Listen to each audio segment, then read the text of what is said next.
Nicola Sturgeon remains defiant after dramatic political fall. As the boxer Bob Fitzsimmons is reputed to have said, "The bigger they are, the harder they fall." To be clear, neither Nicola Sturgeon nor her husband, the former chief executive of the Scottish National Party Peter Murrell, has been charged, let alone convicted of a crime. But in political terms they have clearly taken a dramatic and painful tumble, as demonstrated by the statement which the former First Minister published shortly after her release from custody. It was raw, blunt and defiant. Speaking of her shock and distress, Ms. Sturgeon insisted, "I am certain I have committed no offence." Her forceful denials have not prevented calls for the former SNP leader to resign or be suspended from the party she loves pending the outcome of the investigation. FM says he will not suspend Sturgeon from SNP. Why was Sturgeon arrested and what happens next? Timeline: the SNP finances controversy. Those calls left her successor Humza Yousaf with a choice: demonstrate independence and ruthlessness by suspending his political mentor or swing in behind her on the basis that she had not been charged with a crime. Either course of action would have caused him problems and provided ammunition for his political opponents. He chose the latter option, loyalty, and in doing so he binds his fate more closely to hers than would otherwise have been the case.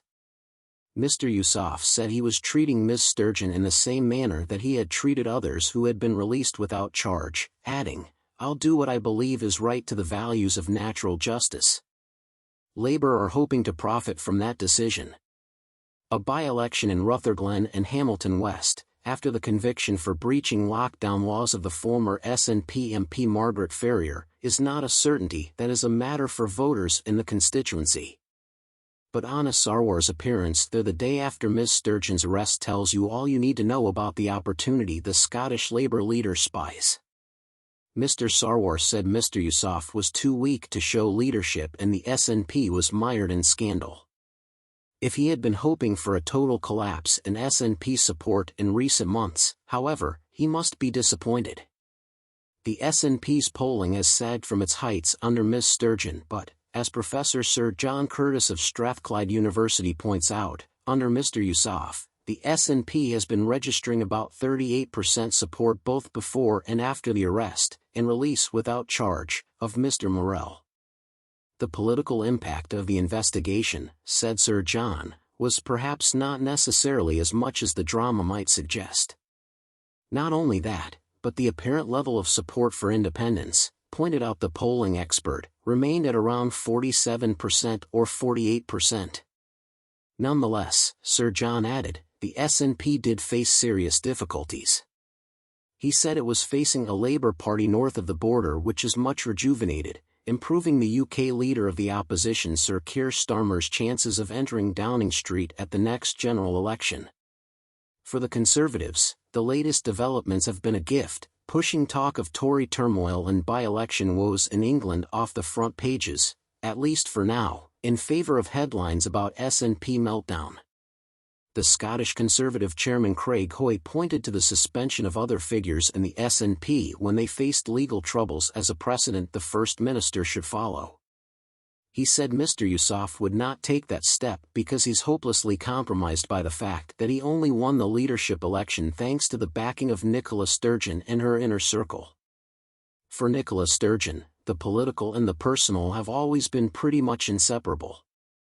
Ms. Sturgeon joined the SNP as a teenage schoolgirl. Her formative years were spent knocking doors for what often felt, in those days, like an unloved cause. Independence became a central part of her identity. She struck up a relationship with, and later married, fellow Scottish nationalist, Mr. Murrell, who, from 2001, was chief executive of the SNP. Along with the likes of Alex Salmond and John Swinney, Murrell and Sturgeon transformed a fringe movement into an election-winning machine. Not only that, but their core aim for Scotland to become an independent sovereign state became a realistic prospect for the first time. The opening of the Scottish Parliament in 1999, running much of the country's domestic affairs, had prompted a switch in focus from London to Edinburgh. It also provided an opportunity for the SNP, which won control of the devolved Scottish government in 2007 and tightened its grip with a landslide victory in 2011. At the ballot box in 2014, Scotland rejected independence by 55% to 45%, but, rather than fading away, the SNP bounced back after Ms. Sturgeon took over the leadership from Mr. Salmond. The party swept the board at the general election by securing 56 of Scotland's 59 Westminster seats. The SNP had gone from a relatively small outfit with relatively little money and power to a slick and successful operation with donations pouring in and rock star-style appearances by the leader, including one particularly famous rally at Glasgow's enormous hydro music venue. Some of those donations are now at the center of the police inquiry, which began after activists raised questions about what had happened to almost £667,000 raised as the party pushed for a second referendum following the UK's decision to leave the European Union in 2016. Brexit was opposed by 62% of voters in Scotland, which Ms. Sturgeon said amounted to a material change in circumstances, constituting grounds to revisit the issue of the Constitution.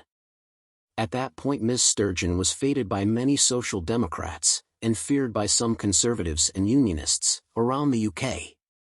Critics, both inside and outside the party, say one of the SNP's problems was that hubris then set in. Ms. Sturgeon was accused of relying on a tiny team of advisers including her husband, and of presiding over an insular operation which failed to heed political dangers.